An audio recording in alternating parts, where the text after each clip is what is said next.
गणपतये नमः। ओं हुं हुमतये नमः। ओं रं रामाय नमः। ओं मातेश्वरी नमो नमः। ओम शांति शांति शांति। हरि ओम श्री गुरुभ्यो नमः। स्वागत है ज्योतिष गुरुकुल, आध्यात्म गुरुकुल, स्वावलंबन गुरुकुल, वास्तु गुरुकुल से। मैं आचार्य संजय राउरकेला उड़ीसा से बात करेंगे बुध का तुला राशि में परिणाम। और यहाँ हालांकि कॉम्बस चल रहे हैं, उतना ज़्यादा बढ़िया रिजल्ट नहीं मिलेगा, लेकिन सारावली के अनुसार तुला राशि में अगर बुध गोचर में आ जाएं या फिर आपके कुंडली में हो, और इस समय अगर यहाँ पर आपका बुध हो, बुध के ऊपर बुध आ रहा हो, या ये घर आपका खाली हो और बुध हो, या गोचरीय परिणाम के अनुसार सूत्रकार क्या लिखते हैं। शिल्प विवादाभीरतो वाक्चतुरोर्थार्थमित्पतव्ययकृत् नानादिक्पण्यरति विप्रादिर्गुरुभक्तः कृतकोपचारकुशलः सुसम्मतो देशभक्तश्च सप्तमभावेन ससिजे शठश्चल क्षिप्रकोपरितोत्सह। तो बता रहे हैं बुध नेचुरली ये घर व्यवसाय का घर है, व्यवसाय का कारक भी बुध हैं, और बुध यहाँ पर आना कालपुरुष कुंडली के सप्तम स्थान में तृतीयाधिपति और षष्ठाधिपति। सबसे पहला तो मेष राशि का षष्ठाधिपति सप्तम में जाए तो स्पाउस का बीमारी कहा जाता है, एक्स्ट्रा मैरिटल अफेयर्स कहा जाता है, लेकिन यहाँ पर कुछ अलग फल हो रहा है। बुध तुला राशि में आते ही जितने सारे, एक तो जिसके जातक में है जरूर शिल्पज्ञ होंगे, शिल्पज्ञ कह रहा हूँ, शिल्पपति नहीं, इंजीनियरिंग कहा जा सकता है, व्यवसायी कह सकते हैं, और गोचर में आते हैं तो इस समय इनको बहुत ज़्यादा फायदा होता है। और बुध यहाँ रहना, षष्ठाधिपति सप्तम में रहना, तो व्यवसाय जनित वाद विवाद में वृद्धि, लेकिन वाक्चातुर भी बनाते हैं। षष्ठाधिपति तृतीयाधिपति सप्तम में आना गोचर में या फिर आपके कुंडली में हो तो ऐसा व्यक्ति बड़ा अपव्ययी रहता है, बिना फालतू का खर्चा करने का टेंडेंसी रहता है,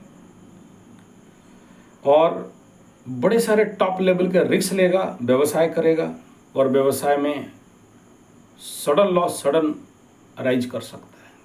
तो इस समय जो लोग शेयर सट्टा लॉटरी जुआ में लटके हो, तुनक मिजाजी के कारण गलत निर्णय ले सकते हो। हालांकि उतना प्रॉब्लम नहीं होगा, जब भी बुध कंबस्ट रहता है तो व्यवसाय मंदा चलता है, जो बुध ठीक ठाक चलता है तो व्यवसाय में घनाघन धंधा चलता है। और जिनके भी यहाँ पर आना बुध का, तो ब्राह्मण, देवता, अतिथि, गुरु, भक्त, इस प्रकार के लोगों के प्रति लोगों का सम्मान बढ़ता है। और जिनके कुंडली में होता है उन लोग, इन ऐसे लोगों के साथ उनको हैंडल करना बड़ा मुश्किल होता है। ब्राह्मण, देवता, अतिथि, गुरु, भक्त, इनको संभालना बड़ा मुश्किल होता है, लेकिन ये इनका उपचार कुशल बनते हैं। जिनका भी तुला में बुध है या गोचर में यहाँ आता है तो लोकप्रियता में वृद्धि होता है, जिनका कुंडली अच्छा हो। इस सब महीना जो जन्म होंगे, जब बुध यहाँ पर रहेगा तो देशभक्त जन्म होते हैं, तो ऐसे लोग बड़े अच्छे देशभक्त हो सकते हैं।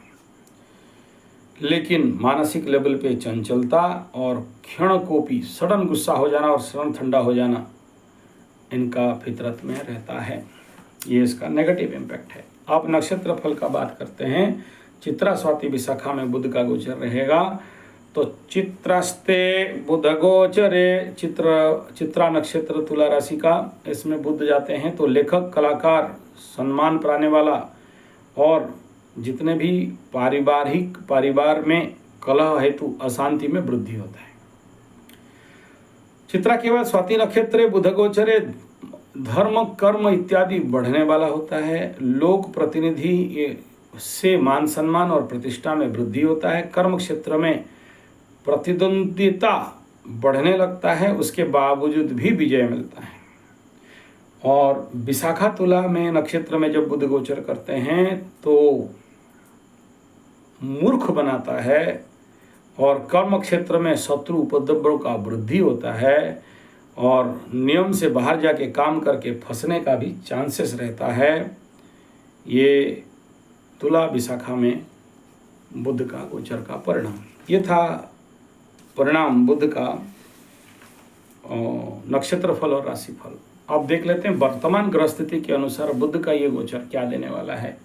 सबसे पहले मेष राशि के लिए अगर बात करते हैं तो बुध आपसे सप्तम में, तृतीयाधिपति इसका ऑलरेडी मैं बता दिया क्या परिणाम होता है। दाम्पत्य जीवन में थोड़ा उथल पुथल, एक्स्ट्रा मैरिटल अफेयर्स, बिजनेस में थोड़ा सा धोखा धोखी होना या दाम्पत्य बीमार होना या उग्रता लेना, कभी कभार तो बहुत एक्सट्रीम केस में 7.5 का कंडीशन, बुध का गोचर में सावधान रहना, शादी टूटने का संभावना। वृषभ राशि के लिए अगर बात करते हैं तो द्वितीयाधिपति और पंचमाधिपति बन के षष्ठ में आना तो परिवार में हानि और नुकसान और थोड़ा सा वाद विवाद और प्रेमी लवरा लवरी के साथ थोड़ा सा संपर्क गड़बड़, बच्चे बात नहीं मानना, बच्चे बीमार पड़ने का स्थिति इस कंडीशन में दिख सकता है। पढ़ाई में मन लगेगा नहीं और धर्म कर्म में भी मन थोड़ा सा डाइवर्ट होगा। मिथुन के लिए बात करते हैं, लग्नाधिपति बन के अपने से पंचम, टॉप गुड बेस्ट, लव क्षेत्र में, प्रेम क्षेत्र में सफलता, बच्चे बात मानेंगे, बच्चे अच्छा रिजल्ट करेंगे, पढ़ाई के क्षेत्र से लेके यात्रा इत्यादि का यहाँ संभावना बनता है और धन प्राप्ति का भी योग बनता है, लेकिन धन जाने का भी योग बना हुआ है बुध यहाँ होने के कारण। कर्क राशि का 12th Lord and 3rd Lord in 4th house सुख में कमी दे सकता है, परेशानी खड़ा कर सकता है और कहीं ना कहीं व्यय घर द्वार बनाने के चक्कर में या रिनोवेशन के चक्कर में खर्चा, गाड़ी इत्यादि थोड़ा संभल के रखना चाहिए, इस समय गाड़ी में भी खर्चा बरसता है। सिंह का लाभाधिपति और द्वितीयाधिपति बन के तृतीय स्थान में, बड़े सारे सपोर्ट मिलने वाले हैं, बहुत सारे समस्याओं का समाधान होने वाला है, लेकिन तनाव पीड़ा बढ़ाने का भी ये कारण बन सकता है और कुछ ना कुछ व्यय खर्चा इस जगह में दिख रहा है। पैसा अगर आएगा भी तो पड़ोसी और छोटा भाई बहन, मित्र बंधु कम्युनिकेशन के माध्यम से आएगा। सिंह के बाद अगर बात करते हैं तो कन्या के लिए लग्नाधिपति अपने से द्वितीय में बढ़िया हो गया, धन प्राप्ति का योग है, अच्छा स्थिति है, लेकिन यहाँ वर्तमान स्थिति में सूर्य अपने घर में, केतु अपने घर में, तो इस कंडीशन पे थोड़ा अच्छा नहीं देगा। सूर्य यहाँ पर जाने के बाद कुछ अच्छा परिणाम दे सकता है, लेकिन उतना ज़्यादा नहीं भी होगा। लग्नाधिपति और द्वादशाधिपति एक साथ ऐसे ही तो कन्या का हमेशा चलते रहते हैं, तो उस क्षेत्र में अपने घर में आने के पीछे द्वितीय स्थान में थोड़ा सा परेशानी परिवार में दिखाई देगा, लेकिन धन प्राप्ति का प्रचंड योग दिखाई दे रहा है। कन्या के बाद तुला के लिए अगर बात करते हैं, आपके घर में बुध रहेगा, तुनक मिजाजी बढ़ा सकता है, आपके अंदर सुंदरता बढ़ सकता है, बात करके आप दूसरे का मन मोह कर सकते हैं, आलसीपन का वृद्धि हो सकता है, बचकाना कर सकते हैं और धंधा पानी में भी कहीं ना कहीं मंदा पकड़ सकता है, क्योंकि 12th लॉर्ड भी सब लोगों में आ रहा है। खर्चा का, तनाव का पीड़ा भी बढ़ सकता है, यात्राओं में वृद्धि हो सकता है, विदेश गमन कर सकते हैं।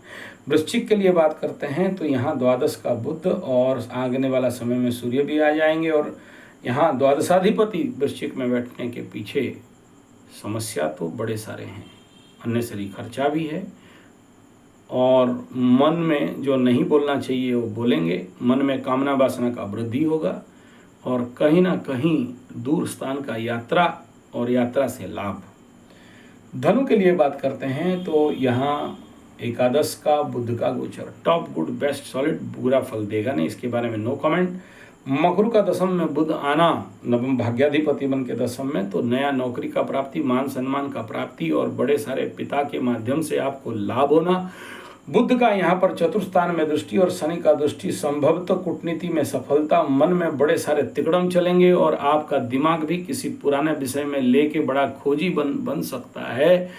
कुछ ऐसे वीडियोस को ढूंढने में लगेंगे यूट्यूब वगैरह से जो कि आप आज तक नहीं सुने थे।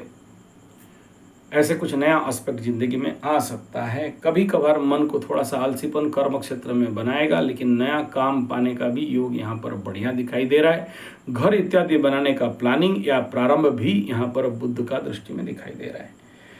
मटका कुंभ के लिए बात करते हैं, नवम का बुध रहेगा, पिता के लिए अच्छा रहेगा, भाग्य के लिए अच्छा रहेगा, मन में धर्म कर्म का इच्छा रहेगा और कई संभावना यहाँ भी है, क्योंकि अष्टमाधिपति बन के नवम में आना तो भाग्य का रुकावट भी यहाँ पर इस महीना दर्ज हो सकता है। पिता के लिए मृत्युतुल्य पीड़ा, और ऐसे लोगों को मैं सावधान जरूर करूंगा। जी, कुंभ राशि वालों का 7.5 के समय पिता के लिए, स्वास्थ्य के लिए और जीवन के लिए थोड़ा सा विपद रहता है। और बुध यहाँ अष्टम में, ये नवमाधिपति अष्टमाधिपति नवम में आना, मतलब नवम घर पिता का घर है, कुछ इससे बात को ट्रिगिंग कर सकता है, सावधान रहिएगा। मीन का अष्टम बुध टॉप, गुड, बेस्ट, सॉलिड, अचानक धन प्राप्ति, घर बैठे पैसा आने का भी संभावना यहाँ दिखा रहा है, अच्छा है। लेकिन याद रखिएगा 7.5 के दौरान मीन राशि वाले बड़े सारे लव, फरेब, चक्कर, धोखा में पड़ सकते हैं। आपका लबरा लबरी उग्र रूप ले सकती है और आपके साथ बड़े सारे गेम खेल सकती है, और यहाँ कहीं ना कहीं कुछ भांडाफोड़ का भी योग दिखा रहा है। धन्यवाद, नमस्कार।